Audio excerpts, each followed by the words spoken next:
So what we're looking at here is explaining your role when you're an agency owner, and you have no idea how few agencies do this. Chances are you're not doing this right now, where you will tell the prospect or client exactly what you do, right? But you don't tell them what they're responsible for and what you're responsible for.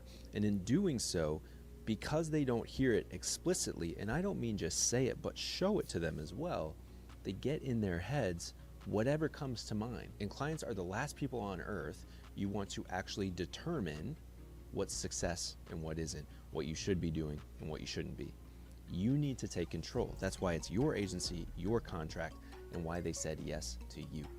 So what you're about to see today is what I used for our SEO agency to make it crystal clear to clients exactly what they purchased, but also to make sure that I could avoid the conversation of them saying, we're not getting results, or what are you doing for us later on in the campaign.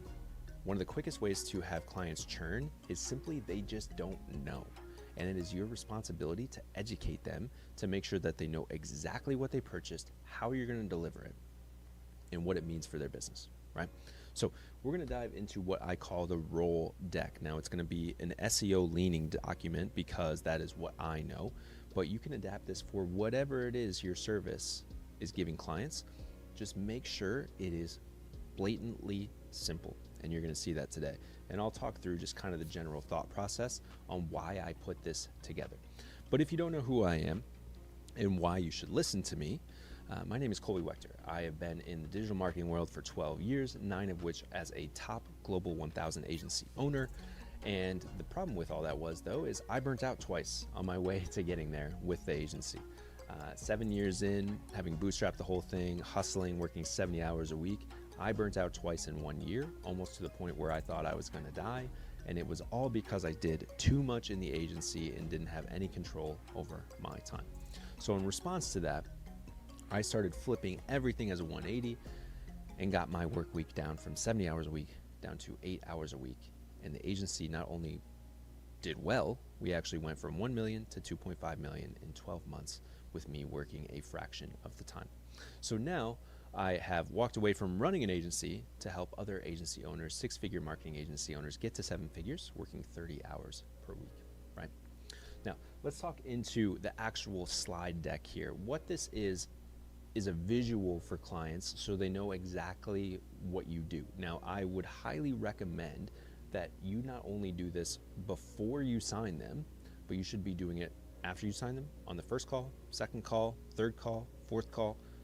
I would say up until you've been with them for around 8 months to a year, where they've seen this on almost every interaction you've had with them, to make sure that they know exactly what to expect from you. Because what I used to tell clients, especially with SEO, is that SEO is just one spoke on the marketing wheel, right? And when was the last time you ever saw a bicycle with one spoke move forward? You haven't, right? So SEO is only one part of the marketing and sales process. You also need social media. You also need paid advertising, more than likely. You need email marketing. You need, how are we going to convert these people? Like, you need all of these things working in concert with one another to get momentum for the business, right? And so not only would I say things like that, I would show them this as well. So let's actually dive into the thought process on what this is and why it's so effective. First and foremost, explaining it as a third grade language is clients hate feeling dumb. So don't make them feel dumb. Whatever your service is, it is not a strategic advantage for you to say, we're the expert on this, and never actually explain it to the clients. So many agencies do that. They make their clients feel less than. We're smart, you're dumb. And by doing so, the clients just feel like they're being, if they stick around, it's like they're being taken advantage of, or they're just kind of in a toxic relationship. I want you to change your role as an agency owner to an educator. Your mission is not to say, we have what you need. Your mission is to say, we do what you're seeking really, really well, and we're going to get you as close to expert and mastery as possible along the way. That is a much more attractive offer. Even if clients don't want to learn it, you will educate them, be fully transparent. They can see all of the data and everything you're doing in terms of the work, and you explain it in simple terms. They're going to feel a lot more comfortable with their investment instead of Marketing's that thing over there that we know we need, but we don't really know what's going on, right? So third grade language is incredibly important. And something like SEO, search engine optimization, is just like pie in the sky to most clients. Now, we worked with small businesses. And so what we needed to let them know is exactly what the problem we're all facing is, not just us as an agency and not just them as a client, but as a collective, right? So our mission was to explain how difficult the job was. Google, for instance, changes their algorithm 20 to 30 times a day, and there's over 200 things they recommend to do it well. So we wanted the clients to know this, but we also wanted to set the expectation. A lot of clients, when they sign up for something, they think, well, now that's handled by an expert, so nothing will go wrong. I wanted to mitigate that feeling immediately. I wanted to say, with this many moving parts, with over 200 touch points, something will go wrong. It's a guarantee, right? I can't promise that it won't. I can pretty much promise that it will, right? But I can promise how quickly we respond when something goes wrong, right? And that just gives clients a different perspective of, oh, I'm not looking for perfection. I'm looking for response. I'm looking for triage. I'm looking for quick fixes, not having something fester, right? So using visuals is one of the most powerful things you can do, right? Pretend your clients are idiots. They're not, but in many respects, they hired you because they're idiots on what you provide. So try and educate them, bring them into your circle in a very inviting way. It's like you're giving them a free cup of coffee before they have to listen to a lecture or something like that. You're making it welcoming, okay? This is what ours was. This is the hierarchy for SEO. You don't need to know what this is. If you do, this might resonate deeper with you in terms of how you can explain it to clients. But you can see here, all of this is kind of geek speaky. The client has no idea what any of this is yet. But then we break it down in simple terms. So crawlability is as simple as having a website. Indexability is getting into Google. Accessibility is your website being usable. Rankability, getting found in Google by humans, right? And then clickability, being attractive enough to be clicked on. Now the client knows exactly what these mean, right? But that's not enough. We're gonna dive into this stuff, but here we're setting an expectation. Who does what? Because none of what I just showed you, indexability, crawlability, whatever, is sales. So what am I telling the client as I'm talking about this? I'm not in charge of sales. You are. But let's break it down further, right? So now we're actually going into these individual items of how we're going to solve these problems, okay?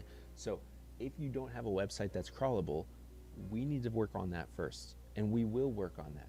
Here's what we'll do. We'll fix broken links, thin content, poor structure, these sorts of things, right? And of course, thin content might be something a client doesn't understand.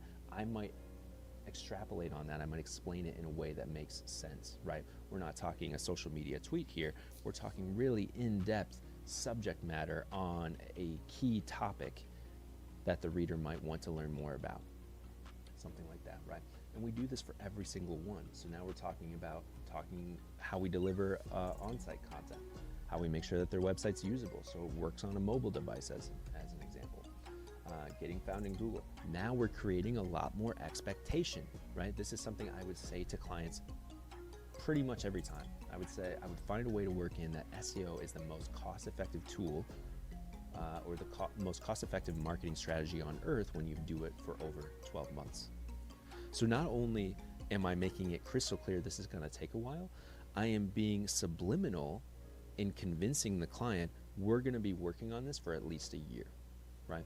That would be another recommendation I have for you if you are in a retainer-based business.